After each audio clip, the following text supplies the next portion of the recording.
welcome to another Transformers Universe Classics 2.0 review. This time we're going to be looking at the Deluxe Class Ironhide figure. Ironhide's vehicle mode this time around is not modeled after a flat-nosed van, but instead a SUV. And if you actually compare him to movie Stockade, it actually does have a lot of the same designs in it, so I believe that these two are supposed to be modeled after the same vehicle, but there are some differences, but they do look a lot alike.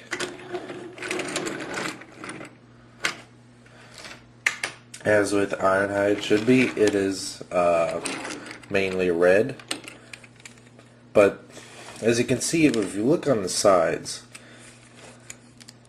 due to the over-complex transformation, you see all these cutaway lines, especially here in the windows, which is very distracting for the vehicle mode to really enjoy it.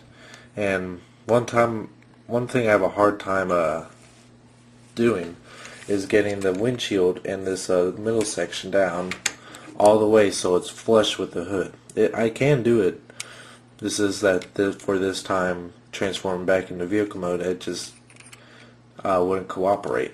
So that's one thing that's a little bit bad about the vehicle mode with it as far as the transformation goes. And I wouldn't mind so much about the overall transformation, like cutaways and this, if all the windows matched. Because the main windows here on the sides and the windshield and the one in the back are clear. There's not even a hint of a tint in them, while the sunroof here and these two back windows are a sky blue, which is really distracting. I don't mind if there's painted windows, I just want them all to match. So if they're going to paint them blue, then I would have wanted these to be painted blue too. But if they were going for the see-through windows, then they should have done everything else. But they probably might have had a hard time getting them all to match with this section here, which is why they probably painted blue, which is fine, but they should have painted everything else blue, just so everything would match. And on the back here, he has the Oregon license plate. Why Oregon? I'm not sure. One of the first things that really caught my attention in this vehicle mode is just how skinny the front wheels are, especially once you look at it from the front. It's pretty comical looking, actually, once you really look at the wheels and compare them to the back ones, which are normal, and then these are just a little bit skinny, which I think is they had to do that for the transformation because these can be a very tight spot, but still kind of weird looking. While I did mention that there are a lot of bad points about this vehicle mode, it is in no way just an absolutely horrible figure. It does have some good spots. While you can obviously tell that this is supposed to be Ironhide, and some of the other parts, like the headlights here, are clear plastic, and with the friction points are 2 points here, which kind of resemble headlights, which is something I like in car transformers. But other than that, there's just a lack of detail. Any detail that you really see is really distracting, like with the transformation cutaway points. The fact that you can see Ironhide's head there in the back is kind of distracting too, but oh well. So overall, the vehicle mode is pretty disappointing and doesn't hold together all that well. Now the transformation suffers from the same fate as Universe Galvatron was, where it tries to do too much and it really takes away from the fear. But this one's not as bad because it's not nearly as complicated, but it is pretty involved. Take the front bumper here and take it at an angle and flip this all the way up. And then very carefully take take the headlights here, and on this section here flip them all the way in like that. Now more than likely you're going to have a little bit of trouble here because first couple of times I did, this thing popped off and it almost looks like it's broken because it's not a ball and socket showing, it's more like a traditional hinge, so almost looks like it's broken, but it's not. Just like that. See? Well, it's like half circle, and then it'll fit into that bar right there.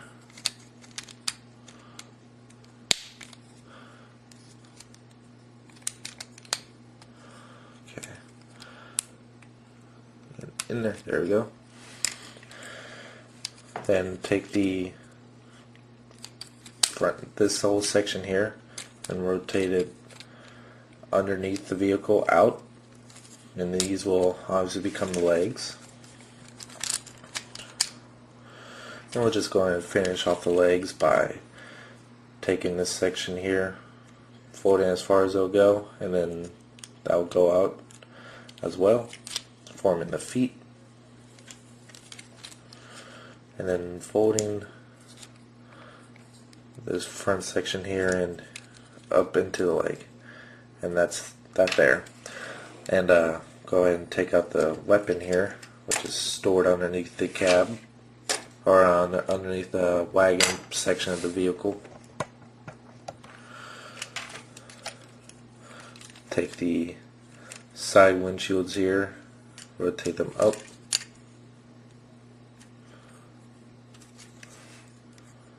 and just kind of get them out of the way.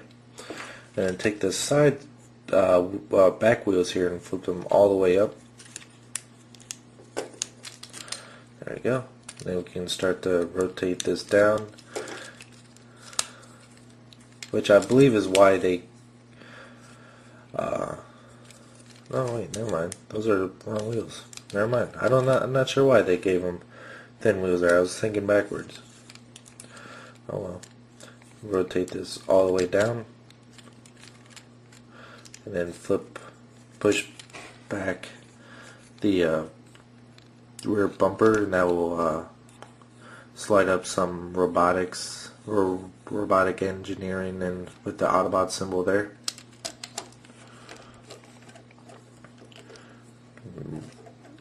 Slide down the arms.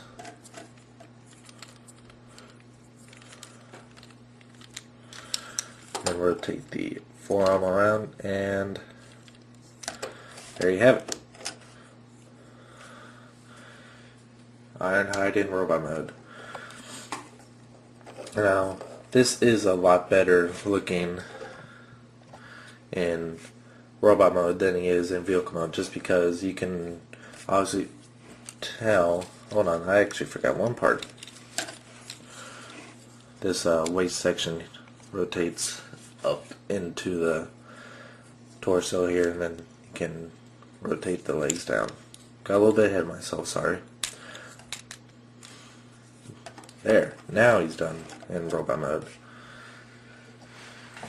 Now, as I was saying, I definitely like this mode a lot better because you can obviously tell a lot more than the vehicle mode itself that it is Ironhide, mainly because of the windshield chest here and the head design, and obviously a bright red color. But even though it does look a lot better in robot mode, it does have its flaws, such as the backpack here on the back is a little bit heavy and can weigh it down, and the way his arm, this is as far in as his arms will go, which along with the very wide chest here gives him a very chubby look. He does have some good articulation in the legs here. The waist can rotate all the way around, and at the knee. The feet, if you want to get real technical, can move, but that's just due to the transformation, so I'm not sure if you want to count that or not. And another problem is that sometimes, like on this occasion, the head will not go all the way up. The head does not move at all. It does go side to side, but as far as when you're transforming, the head does not move. Everything else moves around the head, as you can see here. Like, we go from this position here. This is the inside of the view, or the top of the car, and everything else just kind of moves around that. So it's kind of difficult to get this all the way back so the inside of the head there is flush with this. Speaking of the head, it is painted in the same blue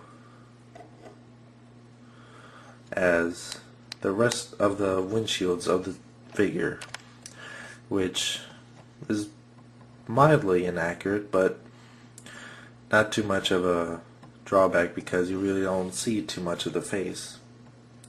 But other than the face paint, the head is really accurate. And if we look on the chest, you can see more of the detail on the robotic insides of the chest plate.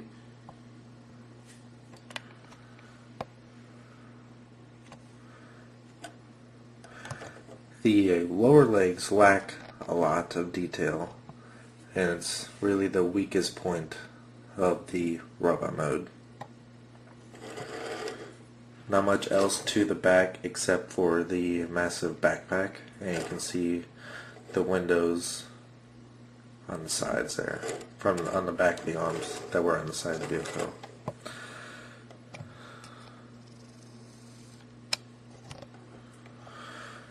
It does come with this weapon pod here, which has a couple uses to it. There's two ways you can actually attach it to his arm. You can do it by either folding in the hand here and then attaching it to the forearm. Go. There you go. And this is his Gatling gun. Switching around, and it forms a blade, which is a nice light blue. But there's also one other way you can do it, which hides the hand more, and that is simply just to leave it extended, and his hand can fit inside it, and it adds a lot more stability to the weapon itself. Overall, Ironhide is not the best universe figure, but it is by no means the worst. It is just rather mediocre in between. There could have been a lot of room for improvements for such a iconical figure, because Ironhide is one of my favorite figures from the Generation 1 cartoon. And it's nice to see him in a new form, but there could have been a lot of improvements to just give him more Generation 1 feel to him, more iconic looking to him. But it's rather mediocre. I can recommend them just because the transformation is involved, but not too annoying at points, unlike some other figures, like Galvatron. But it doesn't have too many gimmicks to it that really just makes it more of a display piece. But I would recommend getting them. Until next time, thank you for watching.